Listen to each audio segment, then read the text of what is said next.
بەهۆی نەبوونی بووجەوە ئەمساڵ ناتوانرێت پەرە بە زیادکردنی ڕێژەی سەوزایی بدرێت لە گەرمیان. ئەمە لە کاتێکدایە ساڵانە ناوچەکە پێویستی بەوەیە ڕوبەری سەوزایی تێدا زیاد بکرێ، چونکە کەشوهەواکەی جیاوازە لەگەڵ ناوچەکانی تری هەرێم بەتایبەت لە وەرزی هاویندا کە پلەکانی گەرما زۆر بەرز دەبێتەوە. چالەکانی بواری ژینگەش داوا لە حکوومەتەکەن تایبەتمەندی گەرمیان و بەتایبەت قەزای کەلار لە بەرچاو بگرێت و بڕەبوجەیەک تەرخان بکات بۆ زیادکردنی ڕوبەری سەوزایی.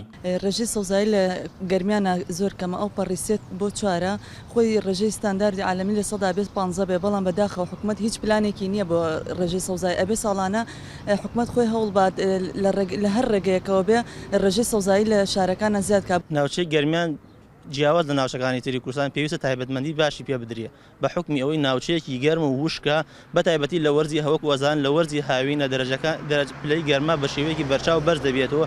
ئەمەش کاریگەری بەرچاوی ئەبێت لەسەر ڕێژەی سەوزایی. سەرۆکی شارەوانی کەلاریش ڕای دەگەیەنێت ئەوان وەک شارەوانی لەم ساڵدا ناتوانن مەترێک زەوی شارەوانیەکەیان بکەن بە سەوزایی و ئاماژەش بۆ دەکا تەنها ئەتوانن چاودێری ئەو پارک و باخچانە بکەن کە ساڵانی ڕابردوو سەوز کراون بۆ ئەوەی پلەی گەرما لە ناویان نەبات. ئەو چاودێریکردنەش دابینکردنی ئاوی بەردەوامە بۆیان.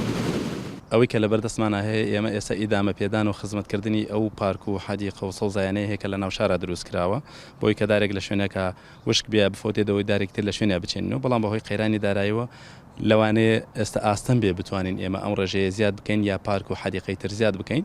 ئەوەی کە هەیمانە لە ئێستادا بەرنمەیەکی تۆکمەمانداناوە بۆی ڕێگری بکەین لە وشکبوونی و ئیدامی پێدەین و سەوزەکەی. بە پێی ئەو لێکۆڵینەوانەی کە شارەزانی جوگرافی کردویانە ناوچەی گەرمیان یەکێکە لەو ناوچانەی هەرێمی کوردستان کە مەترسی دیاردەی بە بیابانبوونی لەسرە و ڕێگە چارەش لە ئەمڕۆدا زیادکردنی ڕوبەری سەوزایی ناوچەکەیە بۆ ئەوەی ئەو دیاردە مەترسیدارەی لێ دوور بکەوێتەوە.